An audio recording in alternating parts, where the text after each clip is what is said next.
Hey guys, we are back this week and we're going to do a fun cooking video with you guys. That way you can stay safe and healthy at home. Something super easy that you can do with your family. There's several things that we're going to go over during this video. We want to make sure that we're always asking our parents' permission before doing anything that involves appliances or the kitchen, any kind of utensils, anything like that. We want to make sure that we are asking our parents ahead of time. We're going to be going over a lot of the safety procedures that you want to follow while being in the kitchen. Something else that you're going to want to be aware of during this video is that we always want to make sure that we know where our fire extinguishers are in our home.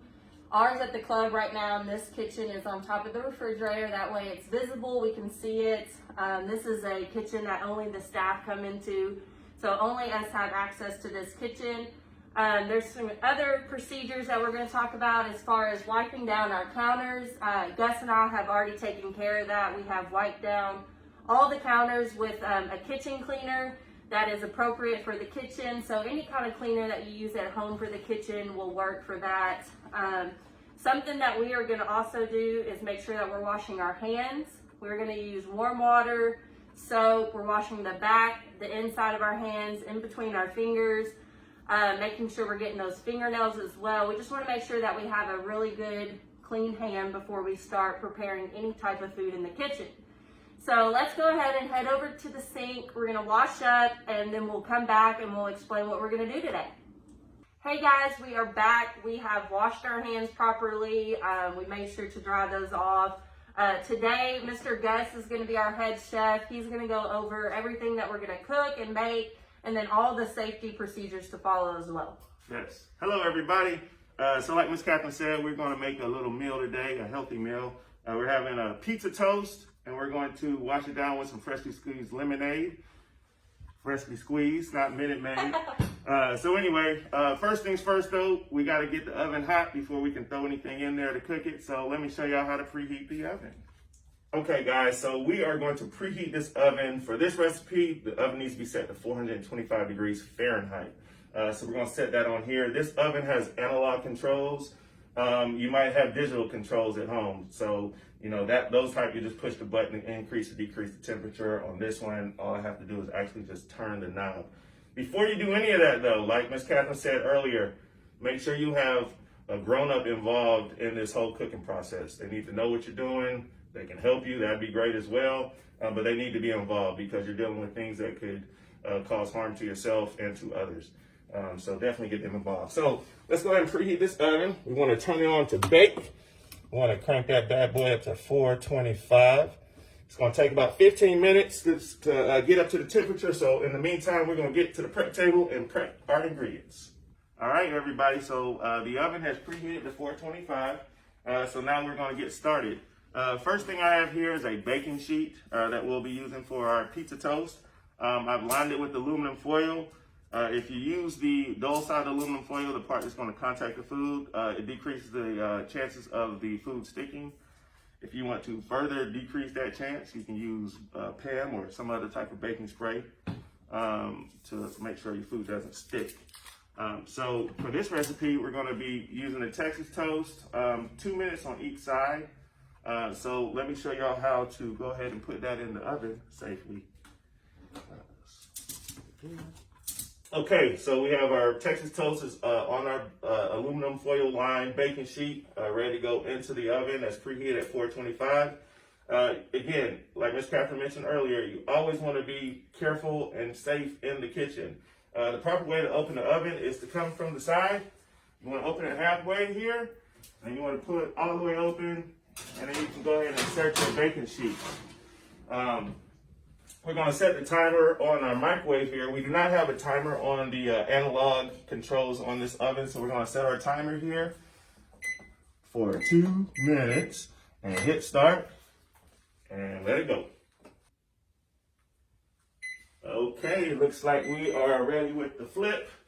So again, you're going to go on the side, open up halfway, and then go ahead and pull it out. Look there, we got some toasted Texas toast is what we got ready for our flip. So we're just going to flip it. Oh, hard to do that with this hand clean baking sheet. Let it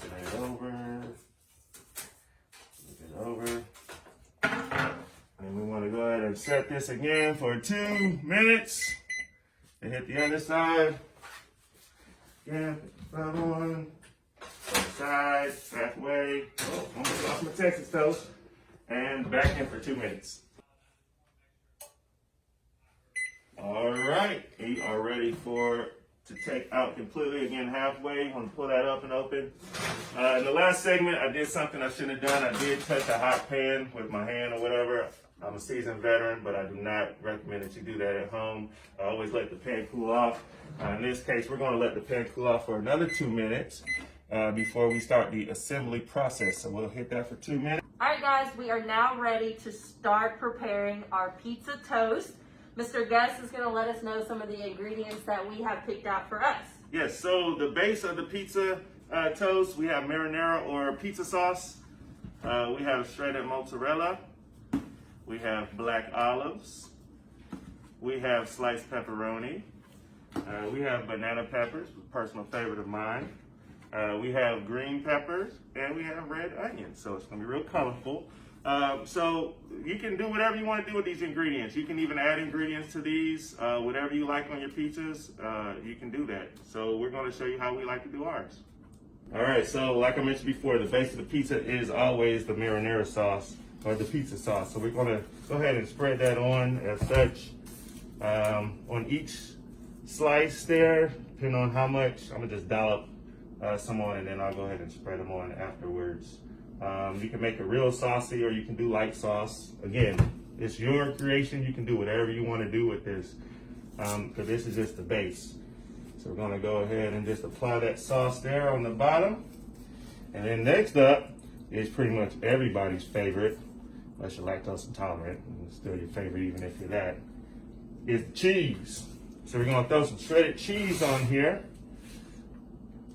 Now I'm gonna leave one that's just gonna be a cheese pizza. That's for my daughter Zoe. That's what she eats on her pizza, is just plain old cheese, which is fine.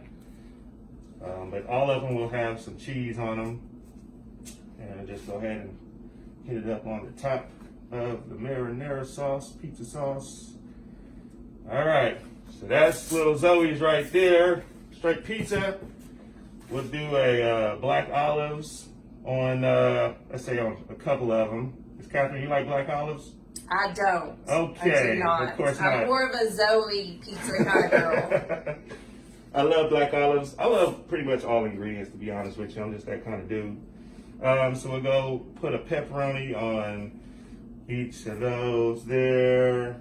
We'll keep that one for a veggie that we'll do with that black olive. And we'll go pepperoni on these two. Let's call it 3. Okay. All right, so pepperoni is on. Banana peppers, which I mentioned before, is a Mr. Gus favorite. Love me some banana peppers. Got a good tang to them. And tartness. Add some acid to the pizza along with that tomato sauce. And green peppers on our veggie pizzas. And we'll do a green pepper and on this pepperoni as well. And every close talker's favorite, onions. I'm gonna use red onions for this. You can use white onions if you want. You can use sweet Vidalia, yellow onions if you like. Again, it's whatever you want to do.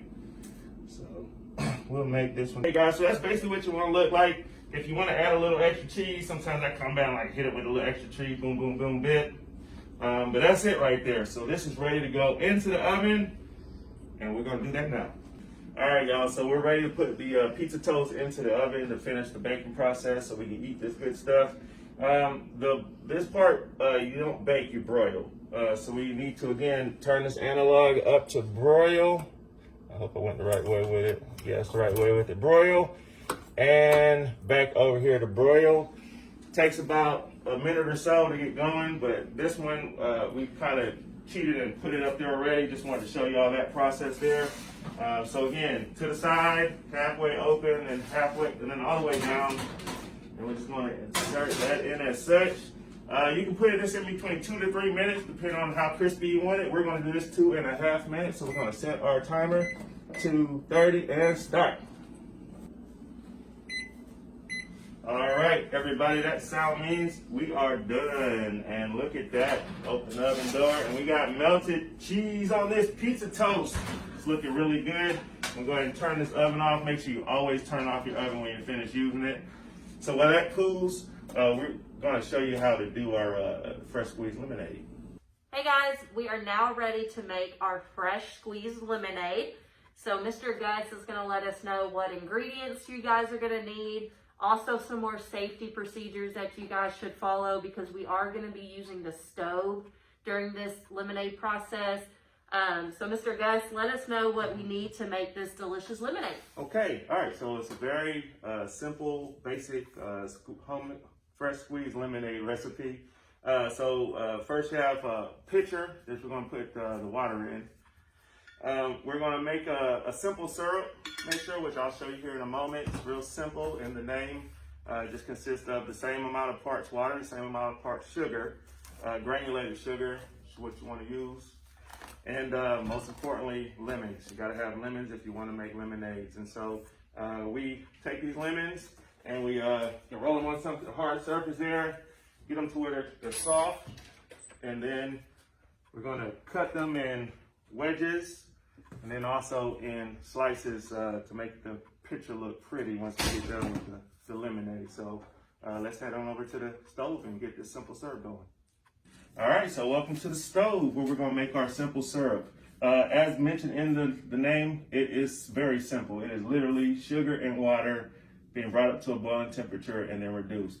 Before we get to the end of that though, again, like we mentioned earlier when we were doing the pizza toast, anytime you're in the kitchen, you want to practice safety measures first and foremost.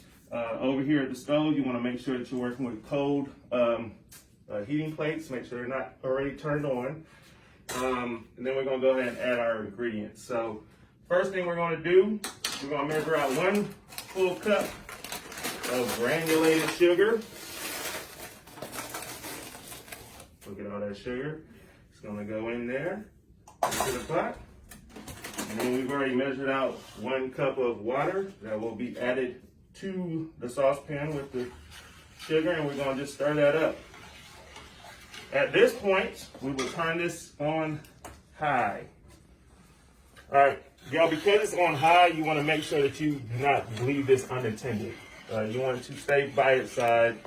You just want to keep stirring it. It's going to take a little bit of time, but it'll all be worth it in the end. It gives you a real nice, sweet solution to add to our lemonade.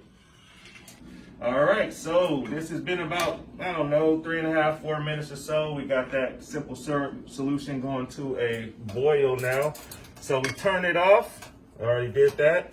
And we're just gonna remove it from that hot iron. And we're gonna let it cool. Alrighty, so simple syrup solution has cooled down. It's still a little warm, but I mean, it's not boiling, it's not hot anymore. It's just kind of a little bit warmer than room temperature. So we're gonna start putting this all together. So basically, like I said, I've wedged about, 4 lemons here. So yeah, I use a total of 5 lemons. So we have 4 lemons I wedged. So it's fun. If you like destroying stuff and tearing it up, you're just gonna squeeze the lemons into the pitcher. Get all the juice out. We're gonna leave the rind in there. Seeds, be careful. I mean, you can pull the seeds out if you want. They don't add anything to the pitcher, but they also don't hurt anything. As long as you don't swallow the seeds. Do not swallow the seeds. All right, lemon's all squeezed into the pitcher there. So now we're gonna add our simple syrup solution. Be careful with this. Again, it is all in the pitcher right there. So now we got the sweetness added. Next thing we want to do is add in some water to fill the pitcher. You can get stirred in there if we add the water. I'm going to throw a few ice cubes in here as well. Try to stir those in there a little more.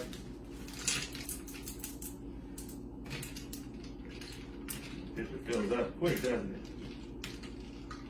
We have that in there. And again, the slices, you can just use those in your cup. Uh-oh. Alright, so we've got a little ice. little lemonade. Throw a little lemon on it, and boom. Alright guys, that is the end of our cooking video for this week. We hope you enjoyed the pizza toast, the delicious lemonade that we made. Thanks to Mr. Gus. Make sure you're logging in on our Facebook page. We're going to put a lot of updates coming soon for you guys, a lot of programming, some fun activities like this cooking one, a lot of games and stuff like that. Mr. Gus? I just thank you for having me. I appreciate it. I look forward to doing many more of these videos with you. And really look forward to everybody getting back here at the club. We really miss you guys. And hope you're being safe out there. And have a great day. All right, we'll see you guys soon.